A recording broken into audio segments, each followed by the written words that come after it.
Hey, what's up everybody, James here and I'm back with another video review for you. So today I'm doing a feature-length review of the Battle Force 5 Fused season from Hot Wheels.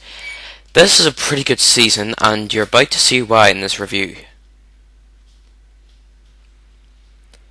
Episode 1, Ascent of the Red Sentients Part 1. This is a pretty cool way to introduce the series and the new season. For starters, we are introduced to the new character Kharamanos, Siege's twin red sentient twin. We also get to see Callus and Zemric as a head. Plus, we're also introduced to Kytrin, the red sentient scout, who's pretty creepy and very weirdly head-shaped, and such. Kharamanos, as you can see here on the Buster, can pretty much take out his rage on anything he wants with that massive blade. And Kytrin, let's just say he's not, social. Pretty weird too. But, anyway. Here we have Vert and the ratings for this episode.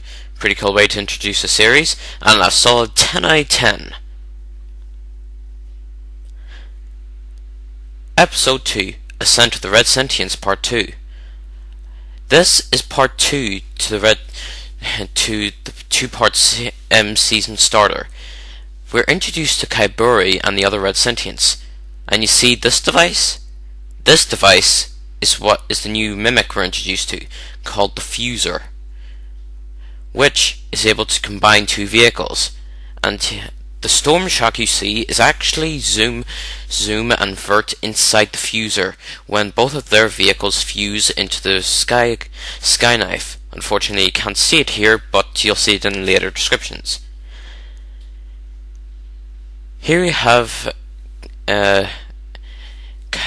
Kyborx or something, and here is Kharamanos and Siege in one of their mental challenges. Solid rating for this episode, another 10 out of 10. So pretty good way to introduce the series. Episode 3, Battleship 5. Not a bad episode. I like the idea that they were reintroducing the Vandals in a feature-long episode. Plus, they went underwater, which Captain Callus hates water since he's a cat. And here we see Callus in a giant bubble. Not sure what he's still doing underwater, but... And after fusing the Tangler with the underwater Moby, they end up with the Tangler Command Center, which is why you see all 5 of these guys in their fusion costumes. Stanford isn't below because something happened to the reverb and his watertight seal broke, so he went to the surface. The team's mission? Salvage stasis pods or something. Ranking for this episode, 8.5 out of 10, because it's not too bad. Episode 4, Uprising. This was a pretty cool episode. This is where we're introduced to the brand new Vandal, Grimion. By God, this is one heck of a Vandal. He's now an ape, but I'll tell you, he can pretty much punch the daylight out of anybody. You see, he challenges Callus to Kiyomokoko, some Vandal tradition, to see who's capable of leading the Vandals. But Callus upgrades his Fangor to a new form, as you can see here. And first off, we are introduced to the Smash Claw, the fusion between the Tangler and the Buster, which is very, very cool. And finally, here we have Spinner catching in on the action. Ranking for this episode? 10 out of 10, because you couldn't go amiss without watching this episode. Episode 5, The Power of Resistance. This was a pretty cool episode. Here we have see the fusion process between the Tangler and the Buster to form the Smash Claw again. However, they get a new teammate, Tez Volanov, the brand new Battle Force 5 member. And I'll tell you, this guy's all about sentient knowledge, which is why he joins the team. His vehicle is called the Splitwire, and he's pretty cool. After escaping from the red sentient moon after causing a rebellion, Kharamanos goes to destroy him. Instead, almost destroys the Balfour's 5 team. However, after destroying Kharamanos and his shell, Tez formally accepts joining the team, and he actually is pretty glad to see it. And finally, the team welcomes him aboard. Not a bad episode, and I give it a solid 10 out of 10, because Tez is a pretty cool character. Episode 6, The Crimson One. This wasn't a bad episode. We actually get to see Zamorak as like a red Sark, before he's turned blue by Sage. Zamorak in this, as a red Sark, is actually creepier. I prefer him as he was in Season 1. Here we have the red Sentients, who are ready to destroy these things called the double helix crystals, which froze the red sentient race. Here we have the guards of the double helix crystals temple that will protect it and destroy anyone who dares get it in their way. And we are introduced to the fusion between the Saber and the Reverb called the Sonic Slash, which actually isn't one of my favorite fusion vehicles. And finally, Stanford has to plug the toilets. My ranking, 7.9 out of 10. Not a bad episode, but Stanford is just annoying. Ugh. Episode 7, Spawn Hunters. Not exactly sure what the title means, but in this episode, the team get a heads up and find Kytron's respawn chamber in a battle zone. If they can destroy this respawn chamber, then this is Kytron gone for good, and they only have another 4 red sentients to worry about. However, Tez is involved in this mission, and they have to end up leaving Stanford behind, who has to fend off for himself against one of his ancestors' ghosts. That causes strange things to all those in line for the crown. This wasn't actually a bad episode. We are introduced to the shock blade, which is the fusion between the Saber and the split wire, so I think it's pretty cool. 10 out of 10 for me. What do you think? Episode 8, Found and Lost. This was a very cool episode. We're introduced to the little dyad you see here called Sidian or something like that. We see the Sonic Slash again, not my favorite vehicle, but here we are. After being kidnapped, after kidnapping the dyad, Kyburi takes him home, and only to discover that he has more to offer her than just being a servant. And Tez is once more in an episode, which is actually a pretty cool feature. However, the red sentients torture the Kyburi, the dyad, until he gives them the information they want. And he doesn't. And the Balfour's 5 team saves the day again. My ranking, a 9 out of 10 now for this episode. What do you think? I wasn't so sure. Episode 9, Deep Freeze. Here's a cool episode. We're introduced to a new member, AJ Dalton, whose vehicle is the Gear Slammer. I'll tell you, this is a very, very cool episode. We get to see various different things in various different new battle zones. However, we're also introduced to the brand new fusion between the Saber and the Gear Slammer, known as the Rigsaw, which you're about to see in a few seconds. Here we go. This is a very cool vehicle.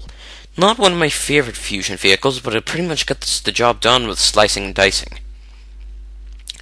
Before escaping, AJ brings Sage back a blue sentient plant and her flower, so that was nice. And finally, the best way to end the ranking. My ranking for this episode, a solid 10 out of 10. AJ doesn't go amiss without having a sense of humour. Episode 10, Lord of the Kharamanos. I have no idea how they thought of the name of the word Kharamanos, but it was actually pretty cool for this episode. We're introduced to these little dudes here, the ones with the giant bubbles on their heads. These are engineers that build the Vandal vehicles in an unknown territory to the Balforce 5 until they accidentally wind up on the Vandal homeworld, and soon they stop their Callus's evil plans. To prevent them from doing this, Callus takes a horde of his Vandals to stop them, and he fails miserably. Here we are introduced to the Shockblade, and my ranking for the episode? 10 out of 10, because this was pretty cool. Episode 11, Fusion Confusion. By God. Where do I start on all the things that are wrong with this episode? First off, sure, we see that Grimion works for Krytos, but Grimion accidentally gets thrown into the fuser with Sherman, and what do you think? Okay, obviously they must fight, but their brains get swapped into the opposite bodies. So, Sherman is Grimion, Grimion is Sherman, and Grimion goes to Earth, and Sherman to the Vandal homeworld. And here you see what should be Sherman as a monkey. Finally, we see Sage, Spinner, and Tvert, and my score for this episode. Not of the worst episode of the season, but I'm going to give it a 5 out of 10, just because of the animation was pretty cool. Episode 12, Mouth of the Dragon. This definitely has to be one of my favourite episodes of the season so far. It's so cool. We get Zen gets introduced again, and the entire team doesn't have to go far or until there's battle on Earth. The red sentients make it to Earth, so that's the bad part. Here we have the Sky Knife. This is what the fusion between the chopper and the saber is, so it's pretty cool and one of my favourites. And here we have Master Takayasu, Zoom and Zen's teacher. He's actually pretty cool for an old guy. Here we have the Storm Shock from Asia to the Red Sentient homeworld. And in a second you're going to see Krytos pretty mad. Well, not exactly pretty mad, but you get the idea. The ranking? 10 out of 10. My favourite episode so far. Episode 13, Full Throttle. This was a pretty cool episode. It involves all types of things, a spinning battle zone, and a guest star, Dan Welton. I don't know of this guy very much, but I'm sure most of you guys would know him in America. He won the Indy 500 a few times, and is it me or is he from the UK? I'm not sure if he's Welsh or whatever, but it was pretty cool to see someone else in the episode, in the season, not a new member to the Balforce 5, but an actual throw-in and a guest star. So I thought that was actually very, very cool. You see Kybura and Kytrin running for their lives before they're smashed, and it's a 10 out of 10 before they get smashed. So, pretty cool. Episode 14, Stone Cold Warrior. Now here we are introduced to Raucus, some kind of massive biker. And whenever I say massive, I mean literally massive. Look at the size of Zoom compared to this guy. If they were right beside each other, which you're gonna see in two more photos, he's huge. I mean, like, look at the size of him compared to Vert. I mean, like, Vert's tiny compared to this guy. And here is the comparison I told you between Zoom and Raucus. Raucus is pretty big. However, they're captured on the Red Sentient homeworld, but fortunately enough, as always, Balforce 5 win the day, they bust out, and they form a new ally. I have to say Raucus is pretty hardcore. So, it's a 10 out of 10 for this episode. Episode 15, Shadow Zone. Raucus gets another lead role in the second episode in a row. We're introduced to the Shadow Zone, which is like a reflection of most of the battle zones in the multiverse, only evil. Well, think of it like that. Then there's the shadow spheres. Ooh, creepy. These guys can turn vert and zoom into shadow, guys. And look at the black stuff along their arms. If they don't get out, they'll turn into one, into the shadow spheres. However, do you remember in episode 8 there were the blue sentient shells? Well, turns out all the mines are in Siege's head. If she doesn't have bodies to hold on to, they'll disappear. Here's Kratos, and here's the ranking. My vote, 10 out of 10. For Raucous, pretty cool. Episode 16, Hunt for the Magmatrox. This is another pretty cool episode. Like Lord of the Kharamanos, how they thought of Magmatrox I will never know. But the bright side is, we see many cool scenes, including the Magmatrox chasing the saber as if it was a dog's chew toy. The Magmatrox eats heat and various different things for healing. Healing, as you can see in this episode. In this photo, sorry. Here we have Kaiburi's vehicle versus the Tangler, and you'll probably guess, like every episode, Kaiburi gets beaten. Not just with their vehicles, but on hand-to-hand combat. Because frankly, the Red Sentients suck whenever they come to beat Battle Force 5. So, it's a 10 out of 10 for this one. Episode 17, Soul Survivor. This was a very cool episode. We're introduced to a character called Soul, who turns out to be the twin brother of Kytrin. And as you see here, he's turned Kytrin's bike blue. So that's actually a pretty cool feature for the episode. Siege now knows that she is not the last blue sentient, and Soul, as it seems, was actually Siege's mentor or teacher. However, although he's beginning to pass away, he summons Kytrin for a fight. They break Kytrin's shell, and they have to chase after him. And what's fast enough to do it? The Sky Knife. Another lead role for the Sky Knife. Sweet. Finally, sadly, in the end, Soul blows up, and that's the end of that. A 9 out of 10 for this episode. Maybe it was Soul that actually ruined it. Well, not ruin it, but you get the idea. Episode 18, Legacy. This wasn't too bad of an episode. We're introduced to Vert's dad. I'm not sure why they put him in there in the first place. Here we have Zeke as a pretty young guy. I'm not sure about that, but here we see Vert's dad in the car, and in the next one you see what happens whenever Kytrin gets it. Kytrin gets a run for his money. Wonder if they come with ATM machines. Just kidding. Turns out Vert's dad was a former prisoner.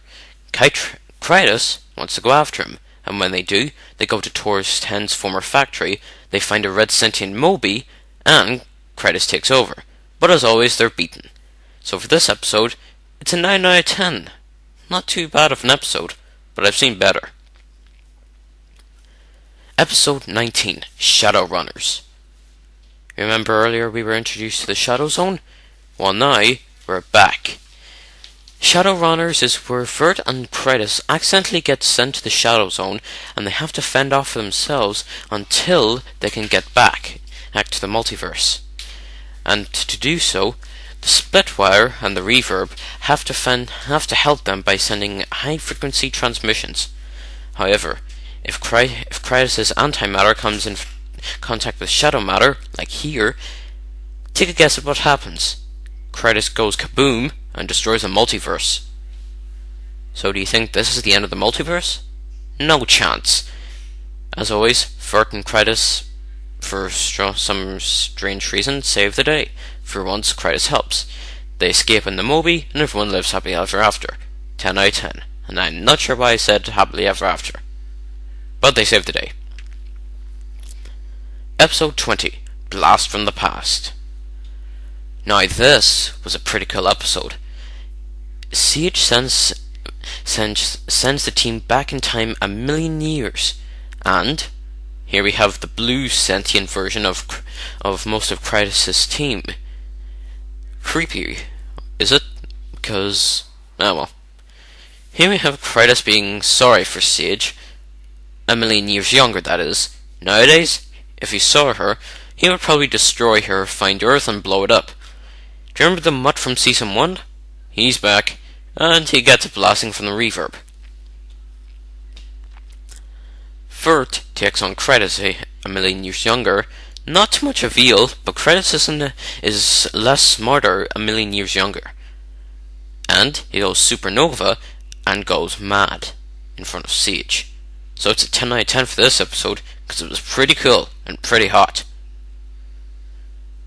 Episode 21, Blue Tide. Here's in this episode, Zemric makes a comeback with Zug. You see, he tells Battle Force 5 that he has possible intel that could help them to achieve victory in a battle zone, in a former Sark factory battle zone. However, Zemric stabs the team in the back and uses it to his own advantage. See the little square over there? In there, that's Kytron.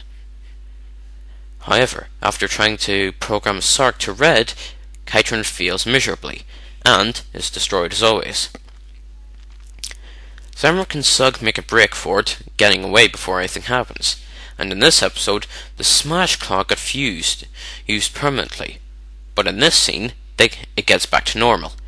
And finally, a 10 out of 10, because it was pretty cool to see it come back. Okay, that about wraps it up for my Battle Force 5 Fused season review. Overall, this was a superb season of Battle Force 5. There were one or two hiccups and one or two bad episodes. Episode 11, Fusion Confusion, was pretty messed up. But apart from that, a spot-on series. No wonder in the States it was Emmy nominated twice.